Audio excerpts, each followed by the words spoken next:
pois só tu tens, Senhor, palavras de esperança, teu amor, Senhor, e tua graça me alcança. Não quero e não posso mais viver longe de ti. Comece o seu dia com 5 minutos de esperança. Mostre o caminho a seguir. 6h44, o Café com Esperança está de volta e hoje com uma programação muito especial dentro da nossa entrevista. Lembrando que ela será gravada e depois colocada também no dia 21, não é isso, Thiago? Dia 21 de abril ela será colocada aí no nosso canal Palavra de Esperança. Tá bom? Segue lá e acompanha. Dia 21 de abril nós vamos estar reprisando ela para você acompanhar na íntegra.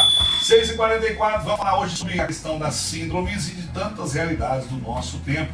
Para isso eu estou hoje com 3 profissionais muito queridos, são amigos que têm dado uma contribuição muito especial com o nosso programa e com cada ouvinte. Então, eu queria convidar você que está do outro lado aí, que quiser participar, fazer alguma pergunta, que você possa mandar no seu WhatsApp aí sua mensagem de texto ou de voz, desde que ela seja uma mensagem objetiva, a gente vai colocar ela aqui no ar para que os nossos profissionais e amigos possam nos ajudar, tá bom? 99998-3199, no transcorrer da entrevista, do bate-papo, será uma conversa mesmo sobre esse assunto, você possa estar encaminhando aí a sua pergunta para que a gente possa estar respondendo. Mas antes, deixa eu mandar um abraço para o Paulinho, o Paracão, o Tintim, o Edmundo e também o Wagner Namorim, o pessoal que está acompanhando a nossa programação e já participando com a gente nessa manhã. Obrigado a vocês aí pela sintonia. Vamos lá, Célia, bom dia, minha amiga, tudo bem? Bom dia, João, bom dia a todos aqueles que nos ouvem, né, nesse momento. Tudo bem, tudo ótimo. Seja bem-vinda mais uma vez. Obrigada. Tinha um tempo que você não vinha. Já fazia um Não tempinho. posso demorar tanto tempo chamar vocês aqui. Obrigada. Sebastião, bom dia, meu irmão. Bom dia a todos que estão ouvindo, né? Aos colegas que estão aqui, vai ser um prazer essa manhã. Com certeza, muito bem-vindo. Ana, bom dia. Bom dia, João, bom dia os colegas, bom dia você que está nos acompanhando. Agradeço o convite, João, e realmente é uma alegria mesmo poder estar aqui nesta manhã de sábado. Já são vozes conhecidas dos nossos ouvintes, então nós já estamos todos em casa, tudo entre amigos. Eu tenho certeza que será uma conversa muito produtiva que vai somar muito com aquilo que cada ouvinte necessita. São realidades bem particulares, bem específicas, mas eu tenho certeza que vai contribuir com muita gente nessa manhã. E nós organizamos aqui entre nós a nossa conversa de uma forma prática, início, meio e fim, para que você que está do outro lado possa acompanhar essa conversa e ficar bem inteirado aí do assunto que nós vamos falar. E eu começo com o Sebastião, onde nós vamos conversar um pouquinho sobre aquela questão. As síndromes aumentaram, as realidades tão adversas aumentaram nesse tempo, o nosso olhar que mudou. Então eu queria que você falasse a partir daí dessa reflexão, vamos dizer, nem uma pergunta, é uma reflexão mesmo, porque a gente às vezes tem um olhar, gente, mas apareceu tanta coisa ultimamente, será que é isso mesmo ou não? Isso. Fique à vontade.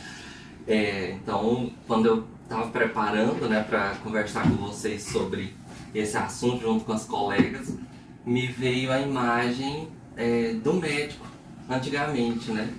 Quando às vezes o médico tinha que ir na casa, ele levava uma maletinha, né, assim, pequena. Naquela maletinha já tinha os remédios quase que para todas as doenças que apareciam, né? E aí com o tempo foi aumentando de modo que hoje a gente pode ver uma farmácia quantos medicamentos que tem, né? Que vocês acham sobre isso, as colegas, assim, com essa metáfora, o João Batista? E aí? Só pra gente começar. Aumentou só a farmácia, os remédios, ou as doenças, ou a clareza, e aí? Vou deixar para as duas falarem, deixar bem à vontade aí. O entendimento, né, da transformação, da mudança, da acessibilidade, da capacidade do homem também, né, de transformar, de criar, de reinventar. E acredito que as necessidades que chegaram ali, exigiram, né? Teve essa demanda coletiva. Eu também acredito, né? Um pouco esse último reflexão da Ana. Eu acredito que também os nossos modos de vida mudou muito, né? E acredito que seja isso. As possibilidades que hoje também a gente tem de se levantar, os diagnósticos e o modo de vida também, a gente realmente, nós temos uma vida muito mais exigente e com ela acredito que se dê também uma maior quantidade de doenças também, né? Com o desenvolvimento, como a Ana falou, com o desenvolvimento de tudo do homem, da ciência, do conhecimento, vem também essa gama também de medicações, de tratamento, né? Enfim, eu acho que os modos de vida foram mudando, né? E com isso tudo. Eu ia dizer que dentro de tudo isso ainda tem aquela questão que hoje se tem um olhar mais cuidadoso. Nós sabemos que muitas pessoas antigamente elas passavam longe de médico, né? Nada, não, essa dorzinha passa, eu vou ficar por aqui mesmo. E ainda tem algumas pessoas com esse pensamento, mas ao mesmo tempo aumentou muito aquele cuidado, aquele olhar com a sua saúde. E a gente às vezes pensa assim, a vida mudou tanto dentro do que a Célia disse, que a gente tem a impressão que o tempo passa mais rápido. Eu estava aqui, quando eu abri o programa hoje, falei, gente, nós estamos terminando o 3º mês de 2025. Que loucura é essa? Tem a ver tudo isso? Exatamente. Então, assim, pra gente só quebrar o gelo, né, e começar, eu acho que tem uma ligação com isso, né? Antigamente o médico ali, ele ia na casa, tinha uma maletinha que já resolvia tudo. E aí, com o tempo, a ciência foi aumentando, foi descobrindo, foi aumentando a complexidade, né? E hoje a gente olha numa farmácia, a gente vê aquela quantidade de medicamento para doenças variadas, né? E aí já abrindo até um leque, que muitas pessoas até hoje têm o medo, às vezes, da medicação psiquiátrica, né? Porque antigamente o mesmo medicamento que era utilizado para uma ansiedade leve, uma depressão leve, era utilizado também para uma depressão grave, uma ansiedade grave. Então era como se fosse assim, todo medicamento sedava, e é um mito que até corre hoje. Sendo que hoje a variedade que se tem, por exemplo, de medicação, a gente pega um ansiolítico que às vezes ele vai tratar 1% de ansiedade generalizada, não tem efeito de sedação e etc. Então o que a gente vai observando, né? Vai aumentando a complexidade. E toda vez que aumenta a complexidade, aumenta os desafios também, né? Porque a gente pode cair no erro de acontecer o quê, né? Eu trazendo outra metáfora aí, que eu gosto de trazer as metáforas. Comecei com a maletinha do médico, agora a gente vai passar para um mapa. É como se a gente tivesse um mapa de um território que ele fosse sendo refeito. Então, conforme a ciência vai avançando, é como se a gente fosse refazendo aquele mapa. Então, às vezes, a gente já passou por aquele caminho e a gente olha no mapa e fala assim, mas parece que colocou mais coisa aqui nesse mapa agora. Então, o mapa, ele pode tanto nos ajudar, né, a navegar melhor, porque ele tem mais complexidade, quanto também, às vezes, deixar a gente mais perdido, que é essa sensação que a gente tem hoje. Né? Que é tipo assim, gente, parece que tem tanta coisa, mas por quê? Porque o mapa dos transtornos, das síndromes, ele está sendo refeito dia a dia. E a gente sabe que o conhecimento, ele não é progressão aritmética, que a gente fala, vai somando, ele é geométrico, ele vai se multiplicando. Então vai entrando numa velocidade que a gente, só para vocês entenderem, né? Na progressão aritmética a gente vai pôr assim, 1, 2, 3, 4, na geométrica é 2, 4, 8, 16, 32, 64, um pulo a gente já está 1 milhão, né? Então essa variedade hoje que gera essa sensação. E aí uma proposta de pensamento que eu vou colocar para os ouvintes e para nós estamos aqui, né, psicólogos, o João, o Tiago, que eu gosto muito de trazer sempre no consultório, que é a gente fazer um pensamento dialético. O que é esse pensamento dialético? A gente vai imaginar como se a gente tivesse com o advogado de defesa e o advogado de acusação.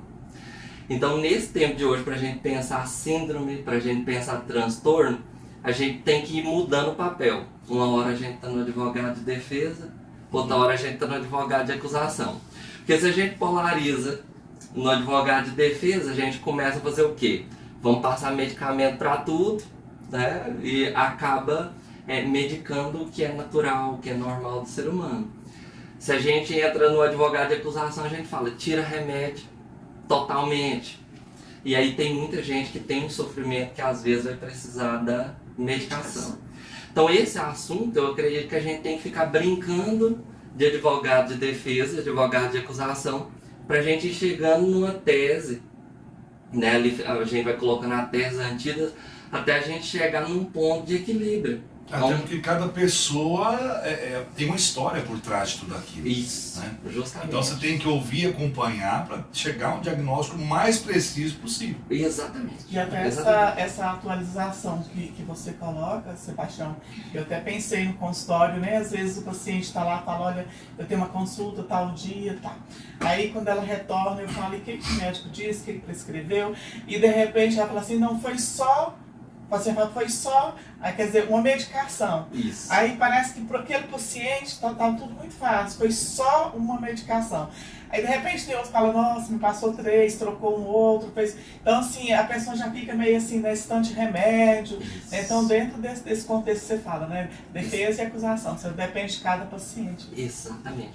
E aqui, você trouxe, é muito interessante a gente pensar com a ajuda do psicólogo, a ajuda do psiquiatra, a pessoa, né, a opinião dela é importante. Outra coisa que a gente vê, né, nos consultórios, nos nossos atendimentos também são aqueles, né, que a respeito da medicação, tomam medicação assim há 10 anos, 20 anos para uma depressão, mas a gente sabe que ali dentro do tratamento, né, já passaram por vários psicólogos e a pessoa não consegue mais, né, sair.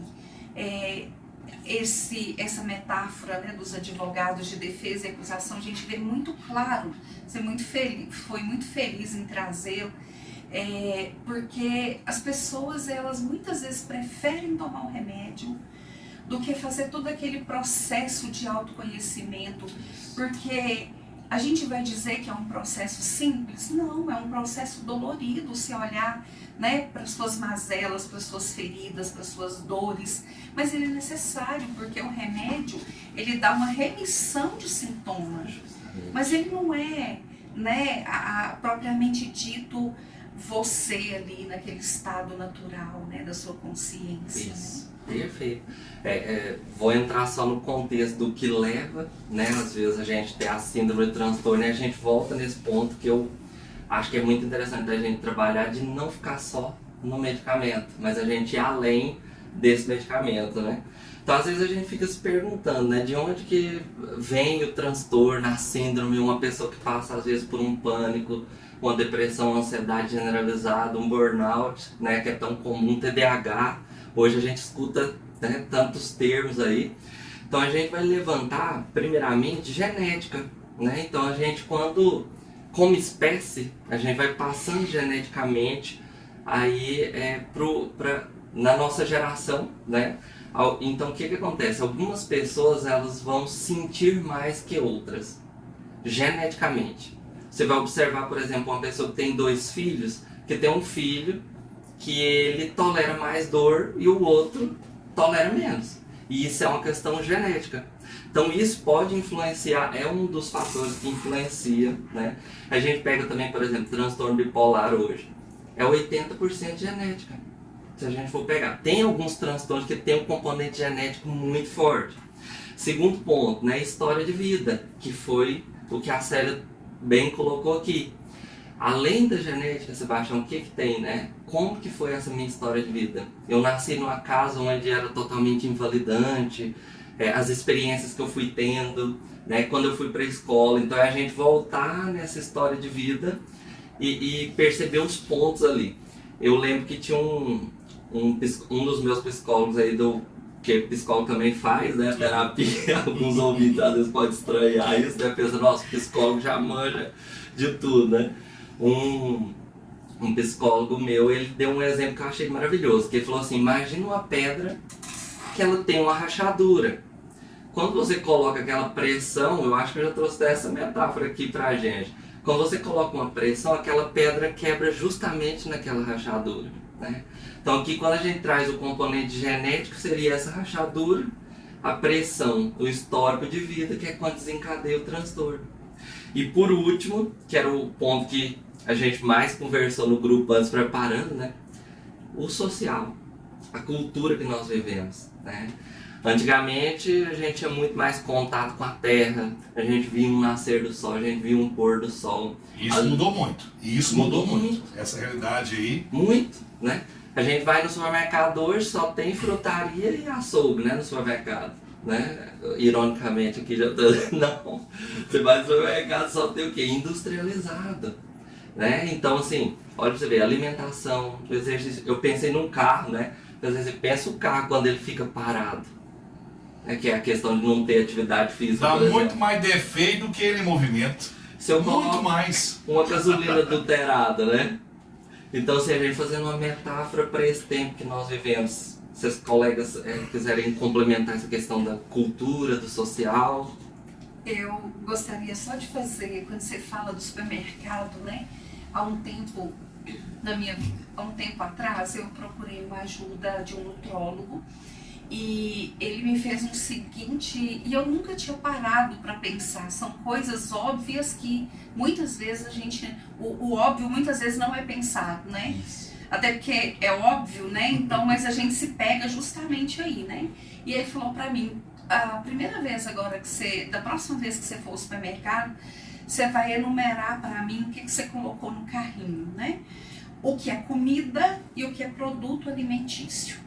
Aí eu fiquei pensando, mas não tudo não é comida? Não. Existe comida, existe produto alimentício. Hoje você vai no supermercado, se você não tiver esse zelo, você compra 90% do seu carrinho é produto alimentício e não comida. Exatamente. Isso mudou muito, isso afeta muito a qualidade de vida. Totalmente, né? A poluição, eu achei interessante que até o João Batista colocou lá, né, a questão do silêncio. Né? Hoje, que momento que a gente encontra, que é uma coisa que ajuda muito, a gente sabe, na saúde mental, porque o silêncio ele centraliza, né? Então a gente, ao invés de estar centralizado, a gente está totalmente disperso o tempo todo, fragmentado o tempo todo, né? E aí, para ir finalizando a minha colocação, a introdução, né? A gente vai falar justamente dessa questão de quando... eu estava até pensando nisso, a gente chega a ter um diagnóstico, né, de um transtorno, de uma síndrome, que a gente não veja como se fosse o fim, mas o início do processo. Porque muitas vezes a gente pega aquele diagnóstico como se fosse ali o rótulo que eu coloco, né, e eu começo a tomar o medicamento e acabou. Mas não, o interessante é a gente fazer o quê, né? Recebi esse diagnóstico, ok, eu vou ver qual parte que a medicação ocupa, mas também eu vou ver qual parte a minha mudança de vida também ocupa. Eu vou ver qual parte que entra uma psicoterapia, que a gente vai ver que muitos transtornos com a psicoterapia, que é esse trabalho de história de vida, né, já vai melhorar muito o transtorno, a síndrome, a angústia, o sofrimento emocional das pessoas. Né? Na verdade, né, Sebastião, Célio, o diagnóstico ele vai permear o caminho, né? Ele vai dar o direcionamento de qualidade de vida para aquela pessoa, né? Não é para que ela se sinta, agora a minha vida ficou impedida, né? Rotulada, né? Mas eu agora sim, a partir disso, o que eu vou fazer? Isso. Eu tenho a possibilidade de fazer escolha para a minha qualidade de vida dentro daquele quadro. Né? Exatamente. E muitas vezes as pessoas na ânsia, a gente vive num mundo muito acelerado, né? E as pessoas querem soluções muito rápidas também, né? Pego às vezes paciente que chega, como a Ana e o Sebastião também disseram, as pessoas muito preocupadas com o diagnóstico. Eu tenho isso. E a partir daquele momento, isso bloqueia, isso que a Ana acabou de falar, bloqueia o caminho que essa pessoa precisa fazer. Que ele precisa permitir que a psicoterapia atue, né? Pego muitas vezes gente que a psicoterapia não rende, não faz o processo que faria, porque a pessoa fica presa porque eu tenho TDAH, porque eu tenho depressão, né? E aí se prende, não se permite, e aí não acontece. Eu gosto de falar, e é algo que eu lido, né, naquilo da própria espiritualidade, essa expressão eu tenho parece que é uma posse muito negativa. Acredito que a questão da mudança, isso é algo meu, gente. Eu estou diante de 3 profissionais, eles têm liberdade total para me corrigir. Quando eu falo, eu estou passando por uma depressão, eu estou passando por uma síndrome tal, parece que dá um sentimento assim que isso vai passar, é passageiro. Agora, quando eu digo eu tenho, é como se aquilo fosse uma posse minha. Será que eu estou errado nessa opinião? Não. Muita gente, e é incisivo, né? Tem uma grande assim, parcela de pacientes que são incisivos, mas eu quero um relatório, eu preciso de um relatório. Eu recentemente atendi um rapaz que ele tinha uma necessidade muito grande, né, de saber se ele tinha TDAH. E aquilo, como terapeuta, eu sempre abordo os pacientes para além disso, para além desse diagnóstico, existe você. Existe a sua história de vida, como o Sebastião colocou. Existem outros fatores que nos compõem, né? Nós somos para além disso. Como você bem colocou, João, nesse momento eu posso estar ansiosa, eu posso estar depressiva, eu posso estar mais agitada, mas eu não sou só isso. E aí esse paciente ele foi insistindo comigo nesse diagnóstico, e aí em determinado momento nós acertamos, fizemos um combinado, né, na terapia. Às vezes a gente tem, às vezes não, a gente sempre tem que fazer um combinado ali com o paciente, né, um contrato. E aí acabou que quando eu coloquei o combinado com ele, ele recuou e entrou na proposta terapêutica que a gente ia para ele. Isso aí que eu estou aqui pensando, porque às vezes a condição que a pessoa se vê, se eu sou depressivo, eu tenho aquele estigma, aquele emblema, aquela fala, eu sou isso, né? As pessoas vão me ver de outra forma, mas ela é depressiva, ele é depressivo, ele tá nessa situação. Eu adoecer para ser. Eu me sinto pessoa, eu me sinto gente a partir dessa condição um de ganho doença. secundário, né, Ana? Sebastião, De ganho secundário. É o que a gente mais vê, gente. Assim, eu vejo, não sei se a gente consegue falar em percentual, mas muito dos pacientes que chegam, os depressivos, os ansiosos, tem um ganho secundário muito grande.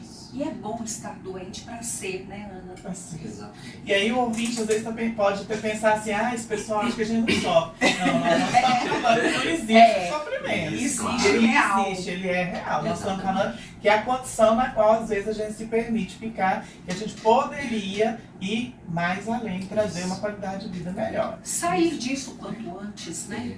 E a psicoterapia ela vai favorecer essa personalização. Porque às vezes a pessoa chega e fala assim, eu tô com TDAH. A gente vai investigar por quê.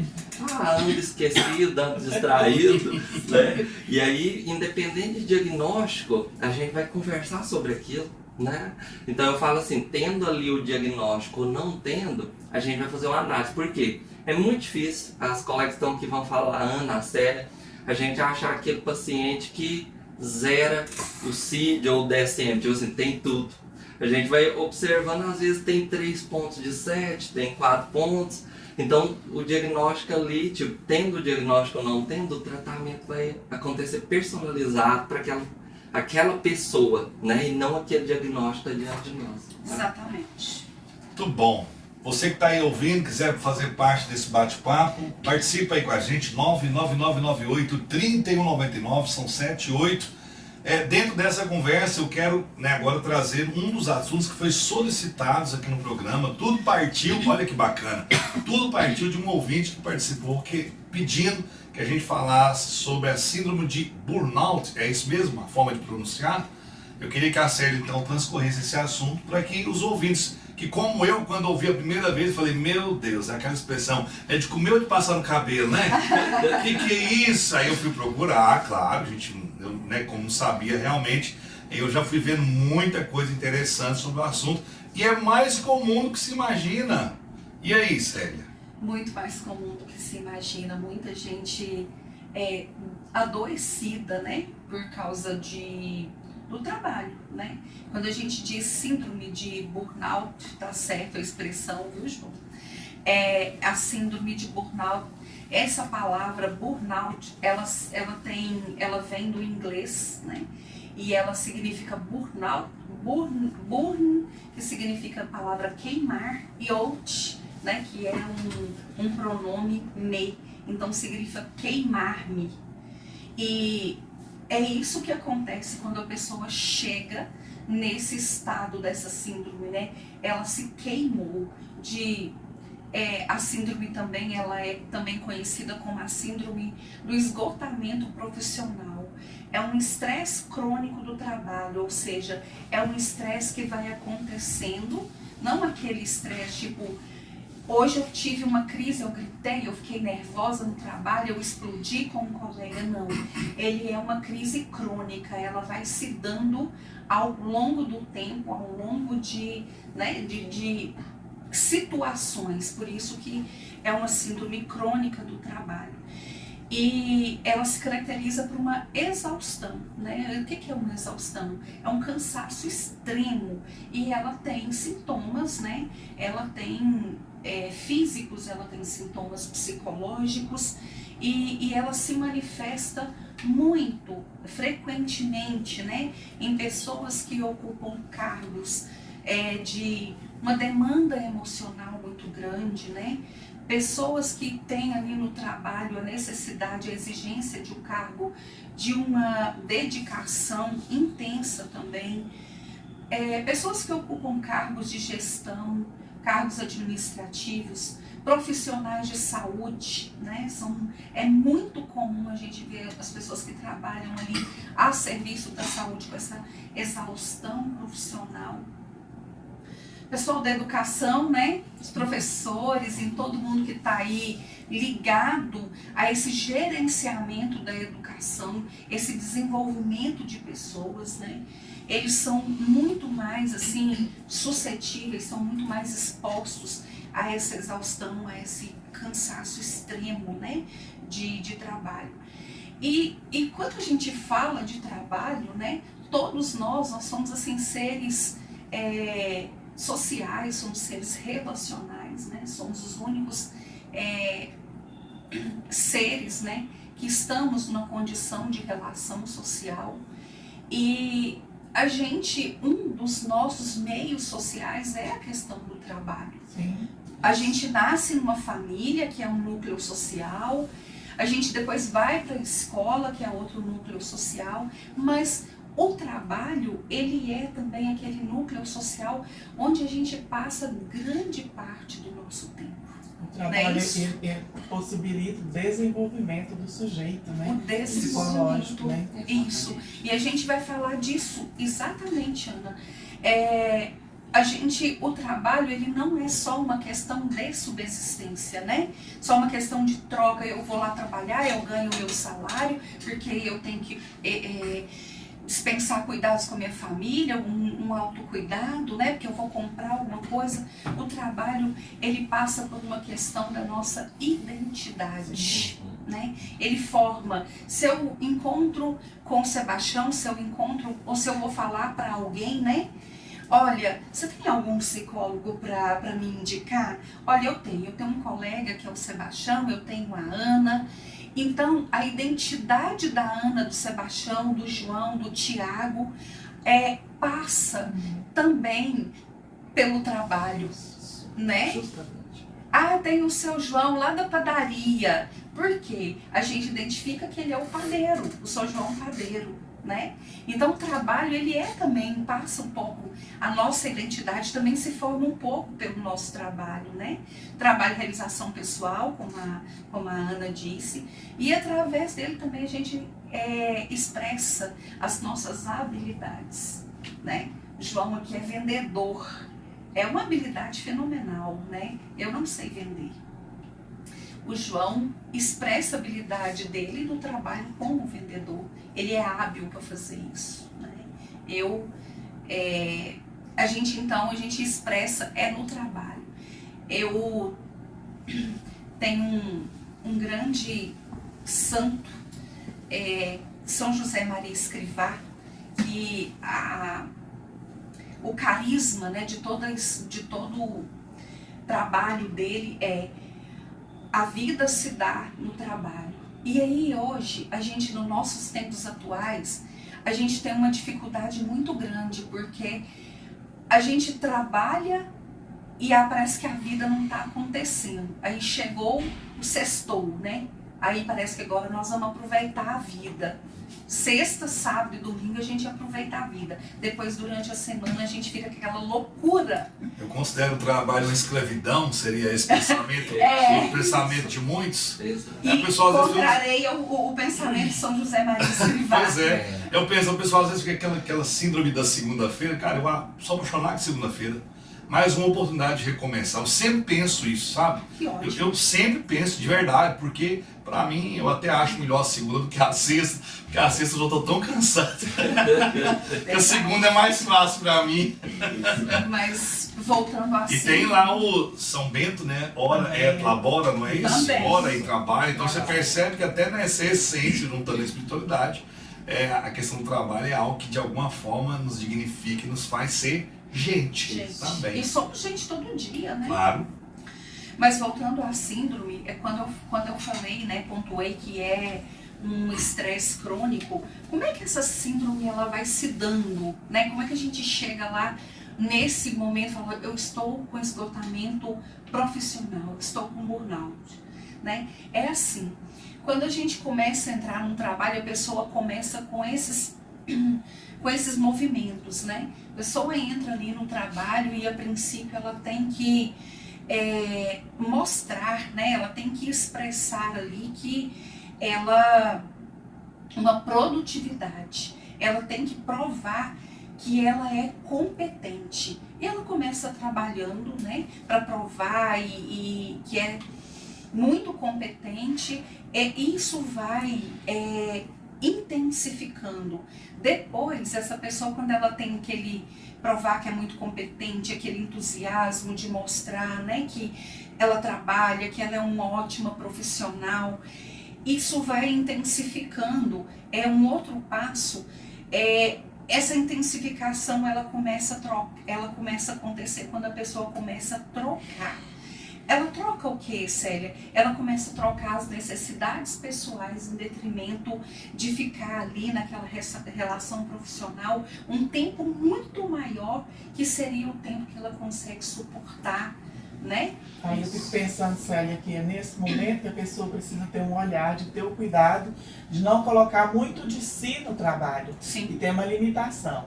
Então, enquanto eu estou lá, eu estou nos afazeres, né, Sebastião e Célia? Sim.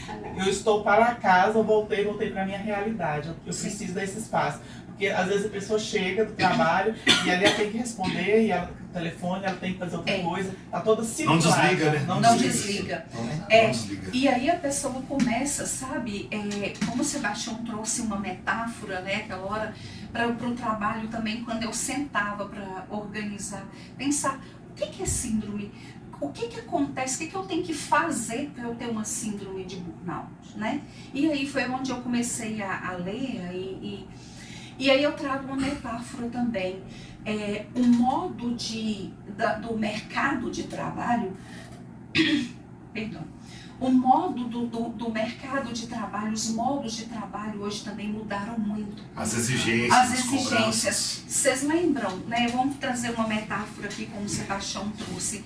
Quando a gente era criança, né? Quando a gente era menor, a gente tinha aquele seu Zeca, vou dar um personagem aqui, o seu Zeca que tinha uma mercearia e que a gente ia lá comprar um pão e ele anotava numa cadernetinha, né? Uhum. Isso era extremamente simples. A gente comprava, aquele comerciante, ele tinha um modo muito simples de organizar a sua mercadoria, enfim, era um modo muito simples.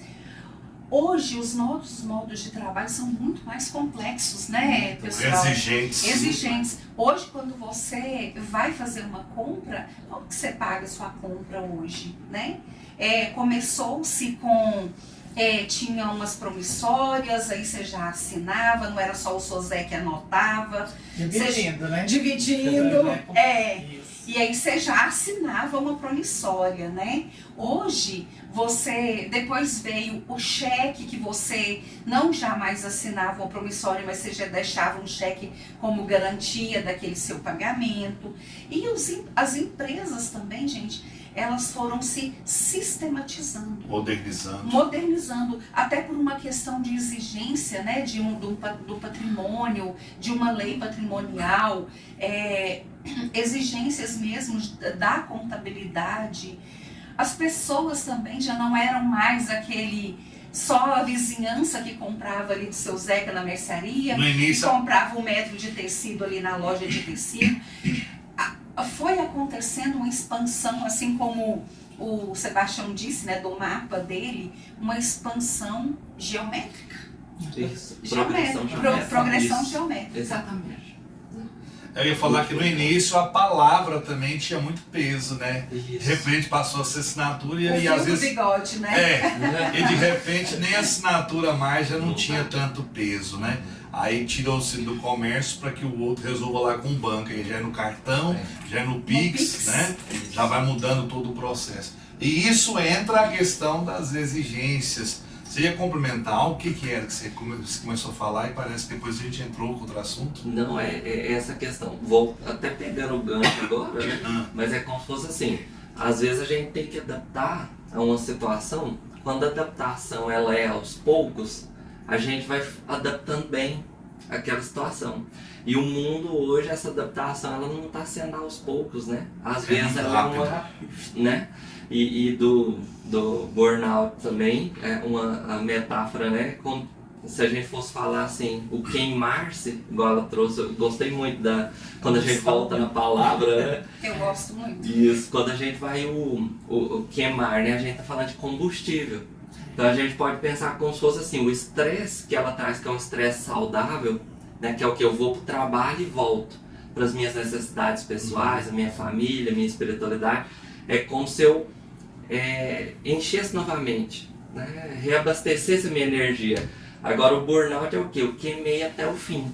Já não tem mais o que fazer. Né? Queimou até o fim. Não é? Que aí eu vou não reabasteço, vou só indo, doando, entregando até que não dá, né? Como se diz, o sistema... Chega um ponto que usa aquela expressão, eu estou esgotado. Isso. Eu não quero mais voltar. Falar do trabalho gera pânico, gera pavor. Essa é a progressão do que a gente vai continuar falando, exatamente. Porque a pessoa entra, quer mostrar todo aquele entusiasmo, toda aquela competência. Num segundo momento ela começa a fazer essas trocas, né? Como a Ana disse, tem que responder o WhatsApp em casa porque é assunto do trabalho. Eu já fiz tantas horas de extra hoje no trabalho, ao invés de eu ficar até às 5h30, eu fiquei até às 9h. No sábado eu volto porque tem uma reunião. E isso vai intensificando. E num terceiro momento vai acontecendo o que a gente chama de negligenciar as necessidades básicas que nós seres humanos temos, né? Eu já não tenho a quantidade de horas de sono que eu necessito, eu já não me alimento nos horários corretos. Se eu me alimento, eu como ou um produto alimentício ao invés de comida, né? E, gente, existe coisas muito básicas que qualquer psiquiatra, qualquer profissional da saúde hoje a gente vê isso muito falando agora. Gente, somos seres humanos. Existe um relógio biológico. Nós precisamos dormir, nós precisamos comer, né? Tem um ciclo circadiano que muitos dos neurologistas falam em relação aos estudiosos do sono, né? Nós não respeitamos, aí a gente começa, né? E isso atinge muito, né? No segundo momento acontece isso que os meninos, o João, a Ana, o Sebastião aqui pontuaram de certa forma. Existe um momento que a gente começa a aparecer com a despersonalização. O que é despersonalização? Agora eu já não quero, aquele ambiente já está me causando tanta fadiga.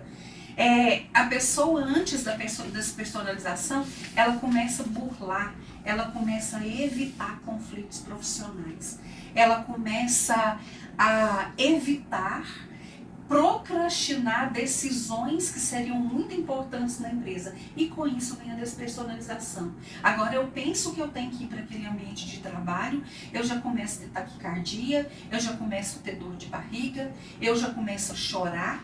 Isso é a despersonalização. E nesse momento a funcionário ou trabalhador vai ter prejuízo, porque ele começa a ter o distanciamento de colega de trabalho, com o chefe, às vezes com o cliente que ele precisaria enfrentar, e ele começa a abrir mão disso daí, né? Já vai tendo as percas dentro desse adoecimento que já está nas eminências de fazer um boom, né?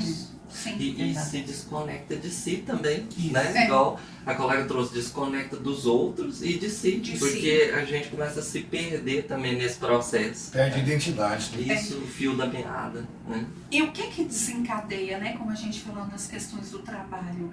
Gente, um ambiente de trabalho onde você tem uma sobrecarga muito alta, onde, né, existem aquele ambiente de trabalho com metas muito irrealistas, onde você tem um ambiente de trabalho que é pouco amigável, aquele clima de trabalho que não é favorável, né?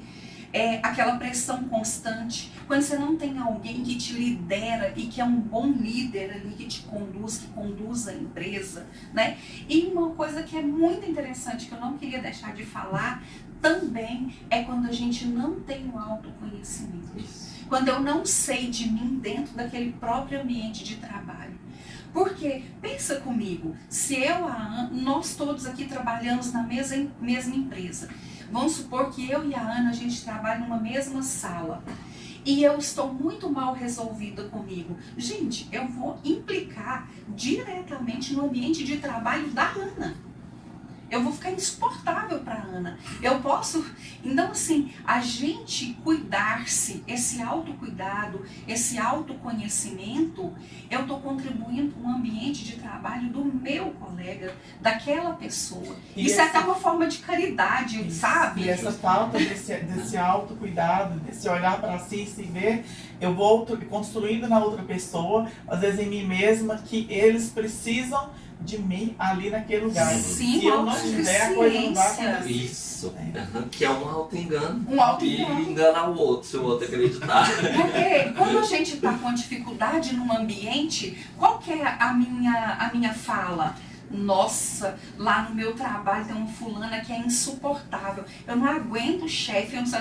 Mas e você? Será que você também não implica no ambiente do outro? O que você reverbera? Por que tem empresas que são maravilhosas de se trabalhar e tem outras que você chega e fala, meu Deus, nunca trabalharia aqui. O clima tá pesado. O clima tá pesado, né? Mas eu, como o Sebastião falou, eu também reverbero de mim para isso. Então é um momento da gente pensar, essa síndrome de burnout é culpa do trabalho, da sobrecarga, do líder, do mau líder, enfim, pode ser, são possibilidades, mas eu também tenho a minha parcela de contribuição. O ato de não se conhecer, para mim, ele é muito sério, muito, muito importante você falar isso, porque eu vou dizer por mim. Eu já tive situações que por exemplo, tive empresa durante 10 anos e chegou um ponto que eu estava infeliz com aquilo e em 15 dias eu tomei a decisão de vender a empresa e falar, isso aqui não serve para mim mais. Se você sabe o seu limite. Então, se eu estou ali, começa a prejudicar o outro, começa a dar prejuízo na minha vida, na minha família, não serve para mim. Então, é uma questão de posicionamento, decisão. E quando você vai demorando a tomar essa decisão, quando você menos percebe, você está doente. Então, às vezes, quem está nos acompanhando hoje, a palavra central de tudo isso, na minha opinião, o que eles disseram até agora, é decisão. Se você vai demorando, vai resolver, o gás vai acabando. O combustível queimou-se. E quando você menos percebe, porque, gente, ninguém tem uma síndrome dessa do dia para a noite. Isso é claro para mim. É crônico. Isso é algo que vem, às vezes, há muito tempo. E aí chega também ao ponto da pessoa ter as suas fugas. Ela fica meio que escrava daquilo. Ao mesmo tempo que ela está doente, ela pensa, mas eu preciso, eles precisam de mim. Eles precisam de mim. É nesse sentido, não é? É nesse sentido. E tem também Isso a cansa. fuga, que aparece muito no consultório, acredito que vocês vão lembrar também. Que é aquela coisa que a pessoa fala assim, eu tô com um problema familiar e eu afundo ali fugindo no trabalho, Sim, né? sim. E que gera esse esgotamento. E esse esgotamento dessa síndrome está exatamente ligado ao que o João falou aí, né? Eu tenho uma reserva. Aí eu vou usando, e eu uso a reserva e acabou, eu continuo indo além, aí vem o queimar totalmente, Isso. aí vem o adoecimento, que é a exaustão.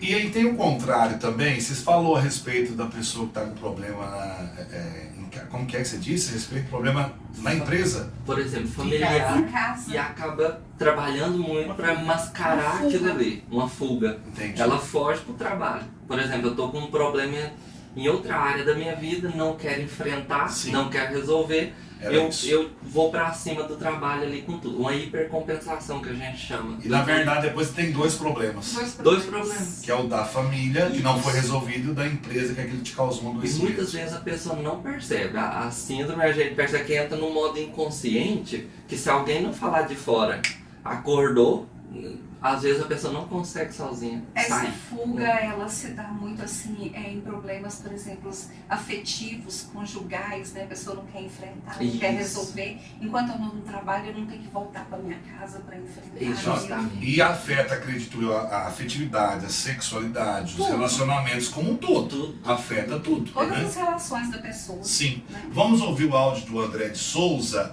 e depois eu vou passar para a Ana, até porque questão que já são 7h30, o tempo voa, né? Bom dia, André. Oi, João, beleza? Peguei o programa hoje, eu esqueci isso. Um pouco fora do horário, eu peguei. Perdeu seu tempo, moça. Perdeu. Bom, Obrigado, André. Acontece. De manhã cedo é assim mesmo. A Marilza participando. Bom dia, parabéns e obrigado pela grande informação dessa manhã. Marilza está aí acompanhando nosso programa.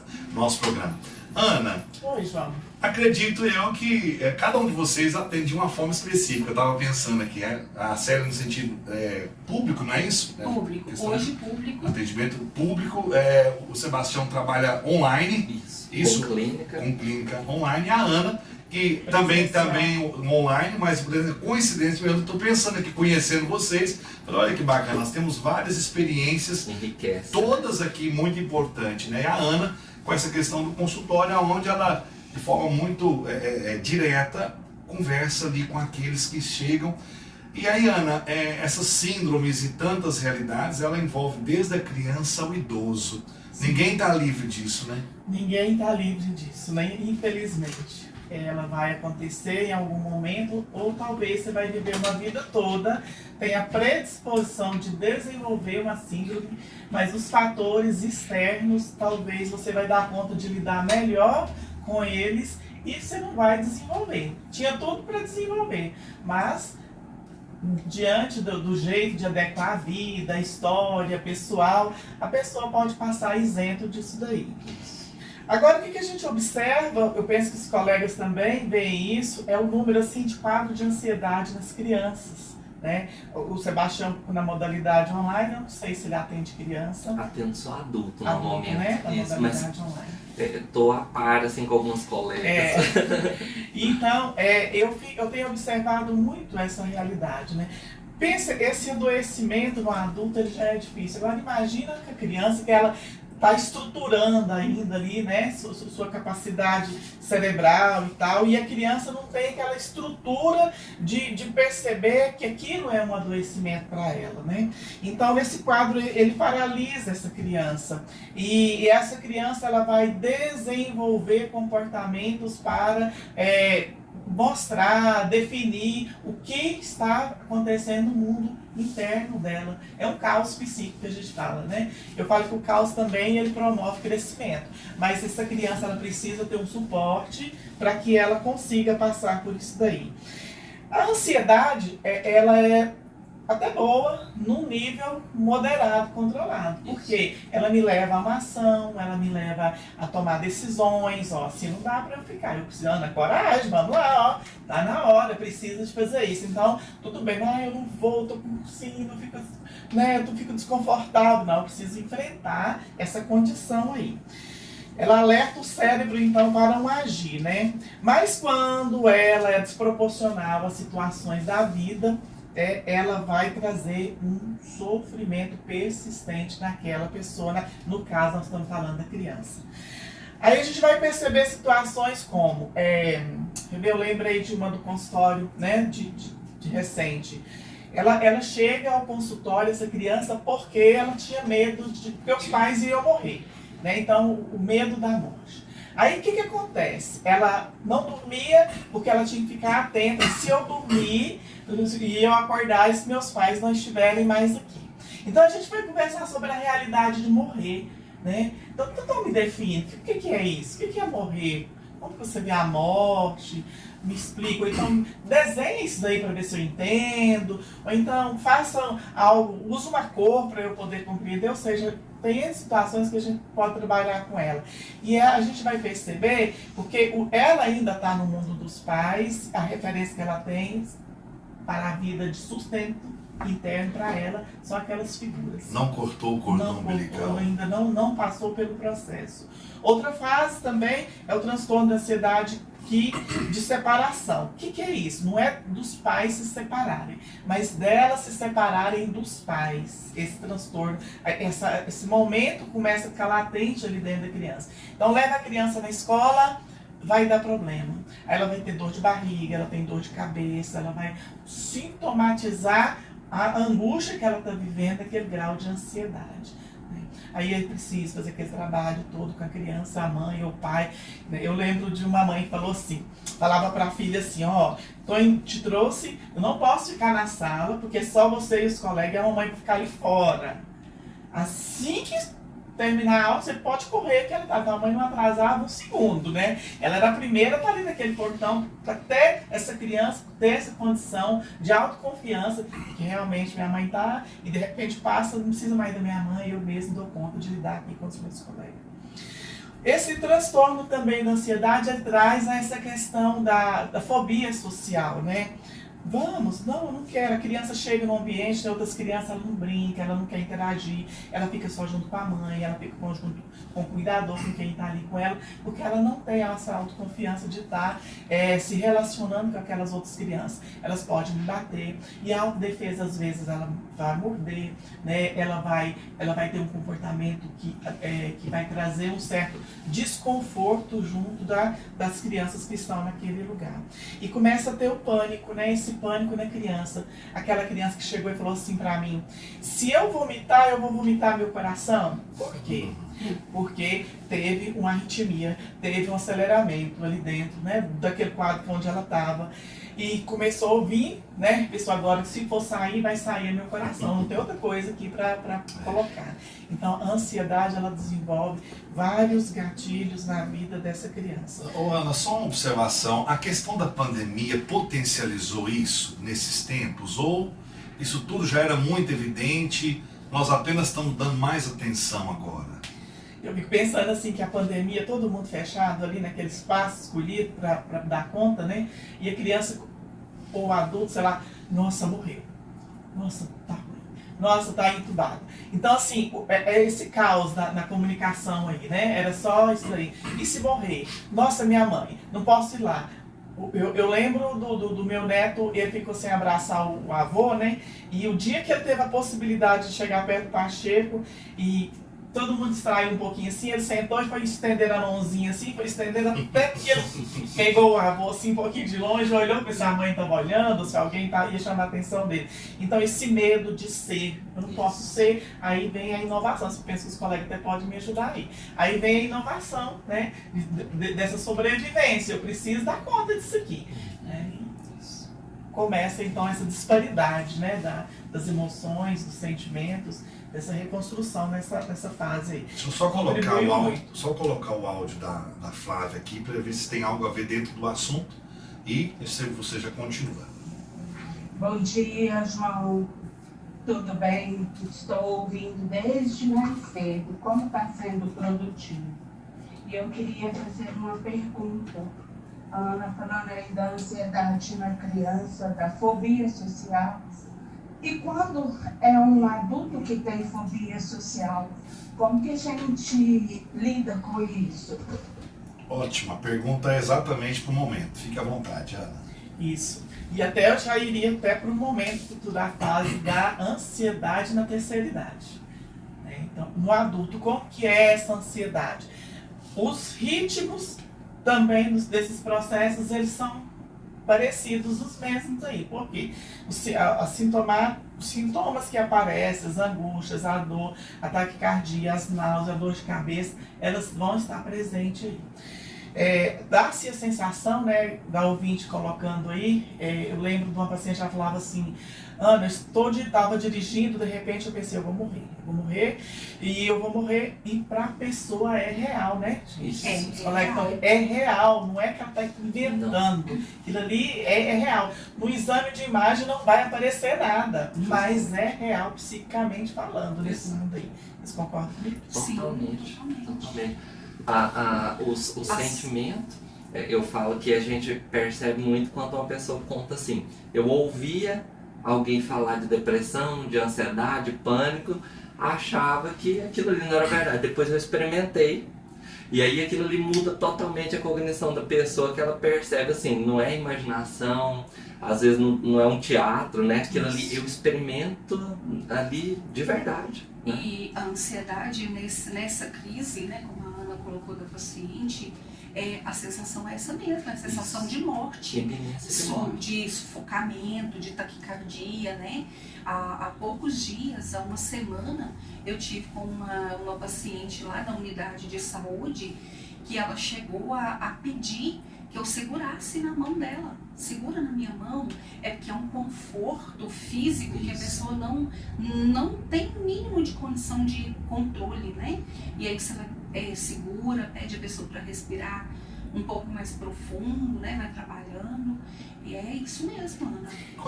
Ana, só mais um detalhe, quando se fala da fobia social, também tem o medo da solidão, né? Tem o outro oposto, não tem? Tem pessoas que chegam ao ponto que elas não conseguem imaginar num lugar sozinha. Mas também não consegue ir para o enfrentamento de estar no meio de outras pessoas. É meio que lado a lado uma com a outra, né? Agora, o que mais perturba, o que mais deixa a pessoa deprimida nesse quadro é eu estar com fulano, eu dividir, eu estar num ambiente que vão ter outras pessoas.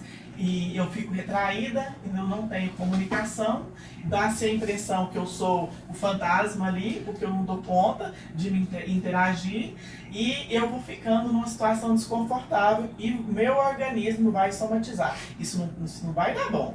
Aí o organismo começa, né? E ele vai projetando e vai criando, de repente eu tenho a sensação, eu vou explodir, eu vou desmaiar, eu tenho que sair correndo, usa-se muito essa expressão. Olha, minha vontade era de sair correndo, sumir dali daquele ambiente, né? E não olhar para trás. Porque é o gatilho que te dá ali que tem uma perseguição ali para ela e ela não consegue ter esse enfrentamento naquele momento. Agora, ela se sentir ter autoconfiança de que, realmente você sofreu, realmente não foi fácil, mas você tem condição de melhorar esse quadro aí. É possível, né? Totalmente.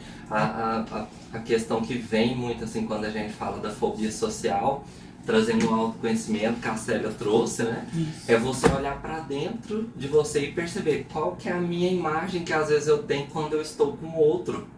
Porque às vezes o que gera fobia social é justamente porque a gente já tem uma autoestima baixa, ou como a Ana trouxe, a questão da autoconfiança baixa, né? E às vezes não tá tanto no outro, mas às vezes em si também, como eu me vejo ali naquele grupo, junto com as outras pessoas. A insegurança, ela causa um estrago enorme. Exatamente. Né? A falta de habilidade também é interessante a gente trazer também. Que a autonomia, né? A gente aprende tudo na vida, né? Se você for pensar, né, a gente aprende a falar. Às vezes a gente acha que a interação social ela é espontânea. E não, às vezes a gente precisa aprender a puxar uma conversa, manter uma conversa, terminar, né? E a pessoa começar a perceber se esse comportamento está causando prejuízo. Né? Se está causando prejuízo, ele está bem esclarecido que tem um adoecimento aí. Então eu deixo de ir, eu deixo de fazer, eu abro mão de uma proposta, eu deixo de estar com pessoas agradáveis porque eu não tenho condição de estar naquele ambiente e lidar com as outras pessoas, né? Estar à frente para apresentar um trabalho na escola, né? O estudante às vezes tem essa dificuldade. Fala assim, Ana, quando foi minha vez de falar, que eu olhei para a turma, me deu um branco. O gatilho da ansiedade foi tanto aí que, né, encobriu toda a memória daquilo que ela já tinha preparado para ali. Então, eu tenho que começar a perceber. Vou fazer um exercício, vou olhar para o espelho, vou conversar comigo, sei lá, vou fazer qualquer coisa, vou para terapia, vou conversar lá na terapia, porque eu vou me escutar e eu preciso entender o que está acontecendo. Esse medo de falar em público, por exemplo, é algo que eu enfrentei muito, mas demais na minha adolescência. Sério. Jura? Pessoa de gente que você fala. Não, mas aí é onde em 98, aonde o rádio entrou na minha vida e me fez aqui dentro de mim trabalhar o seguinte. E eu nunca consegui fazer, hoje, graças a Deus, sim, mas eu nunca no início consegui fazer programa com alguém no estúdio. Mas aí eu tinha aquela mentalidade, eu sabia que tinha muita gente me ouvindo e ninguém me vendo. O problema era olharem para mim e eu olhar para aquele olhar da pessoa. Então, dentro de mim me ajudou muito o rádio. A minha questão era, eu não conseguia olhar às vezes de frente com a pessoa, eu tinha muita dificuldade. Então o ato do rádio, pra mim, foi um grande remédio. De verdade, pra mim foi. Porque aquele sentimento, eu tenho uma multidão me ouvindo, mas ninguém tá me vendo. E a partir daí, o ato de falar, isso vai te dando segurança. Quando a gente menos espera, hoje a gente fala aí pra multidões e, graças a Deus, até tranquilo. Percebeu que é capaz. Sim, encarou de frente. Se eu tivesse estagnado, talvez eu tava lá dentro de um quarto trancado. Desenvolveu a confiança, autoconfiança. Vamos ouvir mais um áudio aqui, gente, porque senão o nosso tempo não vai ser possível. Eliane participando com a gente. Bom dia, Eliane. Bom dia, nossos terapeutas. Parabéns para todos vocês que trouxeram essas informações valiosas. Parabéns, coração. Vou dar o nome do seu programa, Café com Esperança, para Café com Esperança espetacular. Bom demais, o Batista, muito obrigada. Que bom, Eliane, que bom que você partilhou com a gente aí. O pessoal estava comentando que a voz da série estava saindo do fundo. Mas o áudio dela faz a gente até ter uma autoestima mais. Tá ouvindo direitinho, prestando atenção em tudo. Ela colocou, tenho certeza que vocês voltarão em breve. Eu vou contratar eles para de 2 em 2 meses. De 2 em 2 meses irei contratá-los para estar aqui com a gente. Ana, conclui para nós e depois eu deixo os demais falarem a última palavra, porque já são 7h46 e o Thiago tem que trabalhar. Então, né, a gente gostaria de deixar esse olhar aí sobre essas falas, essa realidade que a gente está trazendo nesta manhã. Você se conhece? Você conhece a sua potencialidade? Você já foi no máximo que você poderia ir para ter um bem-estar aí no seu dia a dia? E quando a gente fala de bem-estar, a gente não fala só do dinheiro. O dinheiro é um meio, é um estímulo também, mas você com você. Como você responderia hoje esta pergunta, né? Quem sou eu? Como eu me vejo? Eu posso ir mais, né? Às vezes a gente pensa que eu já fiz tudo que tinha que fazer, mas essa autodescoberta. Busque uma ajuda se você precisa, converse com pessoas que você confia, faça coisas que te deixam estar melhor com você, aprenda a dizer não, agora não é possível, aprenda a colocar limites, né? Até aqui sim, agora para cá é meu espaço, e ter o direito, né, de viver bem, porque é uma conquista sua, a cada minuto da sua vida, faça valer com leveza, né? Obrigado, Ana. Deus abençoe. Sebastião, vamos terminar com a série agora. Vamos lá. Então, a palavra final que eu quero trazer aí para você, ter várias palavras, né, que ficaram. Isso é tão bom que a gente vai refletindo. Autoconhecimento, a questão do sono. Mas eu quero dizer para cada ouvinte, para todos que estão aqui conosco, a gente está fazendo o melhor que a gente pode, no nível de consciência que a gente tem. Porque se a gente tivesse um nível de consciência maior, a gente estaria fazendo mais. E ao mesmo tempo, a gente pode melhorar. Então eu queria que vocês ficassem com essas 2 frases, sentissem elas. Eu estou fazendo o melhor que eu posso, no nível de consciência que eu tenho, e ao mesmo tempo eu posso melhorar. Porque se a gente só fica no estou fazendo o melhor que eu posso, a gente usa como muleta. E se a gente só fica no tenho que melhorar o tempo todo, a gente cai no burnout. Então, equilibrar. Estou fazendo o melhor que posso e ainda assim posso melhorar. É a minha mensagem final que deixei para vocês. Obrigado, Sebastião. Imagina. E eu gostaria de, dentro, né, do que a gente falou aqui, das síndromes, das ansiedades, a gente vive num mundo muito exigente, né? A quantidade de coisas que a gente hoje tem a responsabilidade, a gente tem multitarefas, né, diante de tantos papéis que a gente exerce na nossa vida. Cada um de nós aqui tem um número muito grande, um papel familiar, um papel social, enfim. Mas eu queria que hoje nós trouxéssemos um olhar muito assim, pessoal, né? Como a Ana, o Sebastião trouxe, todo esse peso que a gente traz, que a vida já exige da gente, a gente dá um ressignificado nisso, sabe? O que é ressignificar? É olhar para aquilo tudo que está muito exigente e me colocar ali e dar um significado novo. É isso que é ressignificar. E a partir disso que os meninos falaram, né, do autoconhecimento, dos cuidados, né? O João disse aqui uma palavra, tomar uma decisão. Fica isso, né? Em relação ao que eu disse, né, especificamente ao burnout, as decisões que eu preciso tomar para que a minha vida seja mais leve. O trabalho está pesado, não está dando, está muito fadiga mesmo. Existe, que às vezes, como o Sebastião disse, não ficar ali, mas eu dar um ressignificado pessoal e um planejamento para que a minha vida, então, de trabalho, o meu contexto mude, né? Então, eu penso sempre nisso, ressignificar e tornar a vida mais leve. A gente tem um espaço aqui nesse mundo muito pequeno, muito rápido, um limite muito fino, a linha que nos separa desse momento, né? E é isso, leveza. Vamos para a vida com leveza. Oi? Vai, chama aí, pega o outro microfone aí. O Thiago trabalha na área de farmácia, então ele tem pergunta interessante aí. Fala, Thiago. Na verdade, a pergunta que eu quero fazer, eu estou aproveitando os profissionais que aqui estão, mas não é para falar sobre o assunto que eles falaram. É uma pergunta se eles têm consciência de um projeto novo que está para vir a partir de maio, que as empresas ficaram responsáveis pelo bem psíquico das pessoas. Vocês estão sabendo disso? Tem uma informação?